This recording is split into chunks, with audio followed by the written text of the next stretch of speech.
Canada has officially expanded its Arctic presence by opening a new consulate in Greenland, a move that is drawing global attention. Greenland may have a population of just about 56,000 people, but it covers more than 2.1 million square kilometers, making it the largest island in the world. According to the U.S. Geological Survey, the Arctic contains an estimated 13% of the world's undiscovered oil and 30% of its undiscovered natural gas. At the same time, the Arctic is warming nearly 4 times faster than the global average, according to scientific findings referenced by the Intergovernmental Panel on Climate Change. This rapid warming is opening new shipping lanes and exposing mineral deposits once hidden under ice. In this changing environment, even a diplomatic ceremony can carry strategic meaning.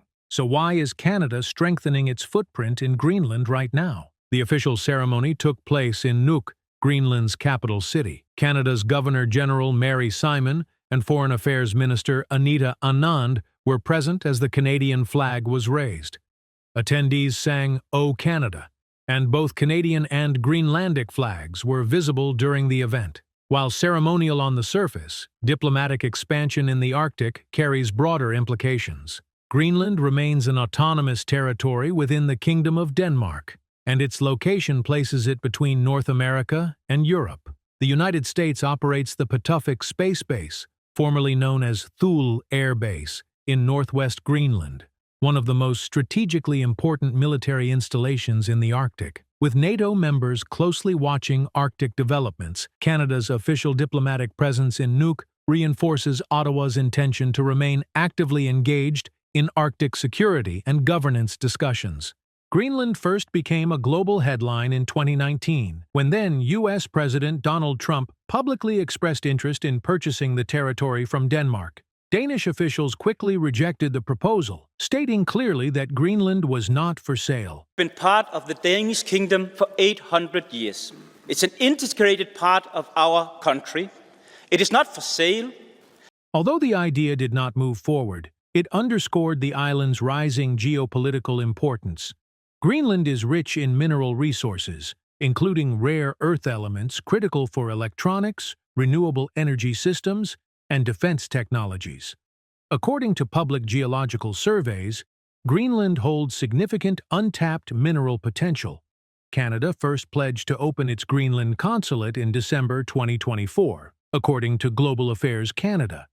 That decision predates renewed public debate over Arctic influence, suggesting Ottawa's move is part of a long-term Arctic policy rather than a reaction to short-term political rhetoric. The Arctic is transforming faster than many expected.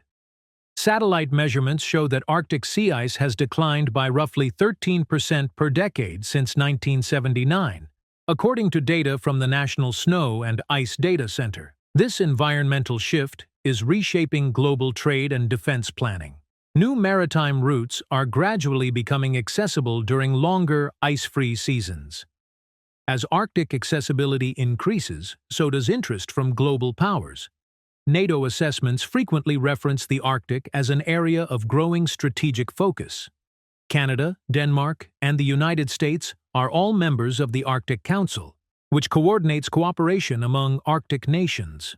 By establishing a permanent diplomatic mission in Greenland, Canada strengthens its institutional role in Arctic policymaking, not only on defense matters, but also on climate research and sustainable development initiatives. Greenland governs its domestic affairs through its own parliament, known as the Inatsisartut, while Denmark oversees foreign policy and defense matters in coordination with Greenland's government. Canada's Prime Minister Mark Carney has publicly stated that any decisions regarding Greenland's future must be made by the people of Greenland and Denmark. This clear diplomatic stance emphasizes sovereignty and respect for autonomy.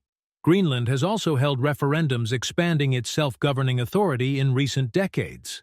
Canada's decision to open a consulate does not change Greenland's political status. Rather, it reinforces cooperation within existing frameworks.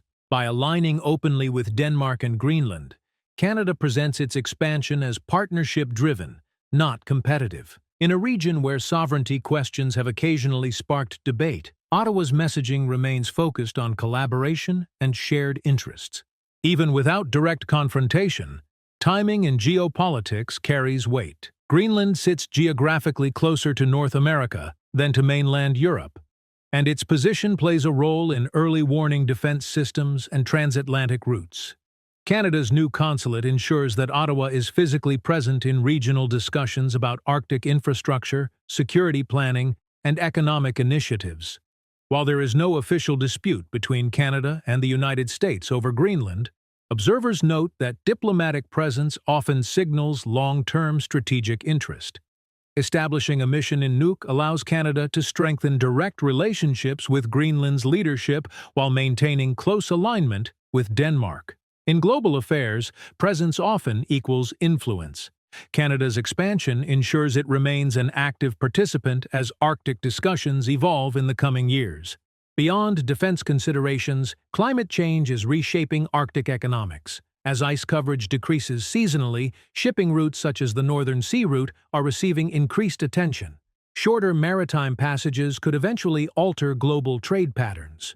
Greenland's natural resources, including rare earth minerals, are viewed as strategically important for renewable energy technologies and electronics manufacturing. Canada has long emphasized sustainable Arctic development and environmental monitoring. Strengthening diplomatic ties with Greenland supports research collaboration and infrastructure dialogue. It also positions Canada to participate in future economic opportunities responsibly. The Arctic conversation today blends environmental science, commercial interests, and geopolitical awareness. Canada's move into Greenland reflects recognition that economic resilience and climate cooperation are increasingly connected in the High North. Canada's expansion into Greenland raises a broader question about the Arctic's future. For many years, the Arctic was viewed as a zone of cooperation focused on science and environmental stewardship. Today, climate shifts and resource accessibility are adding new layers of complexity. While official statements emphasize collaboration, global powers continue to assess Arctic infrastructure and investment opportunities. Canada's presence in Nuuk reinforces its long-standing Arctic identity as a northern nation deeply connected to regional stability. Whether the Arctic evolves into a region defined primarily by cooperation or competition will depend on diplomatic choices made today. For now, Canada's message remains steady: partnership with Greenland and Denmark, respect for sovereignty, and long-term engagement in shaping the Arctic's future.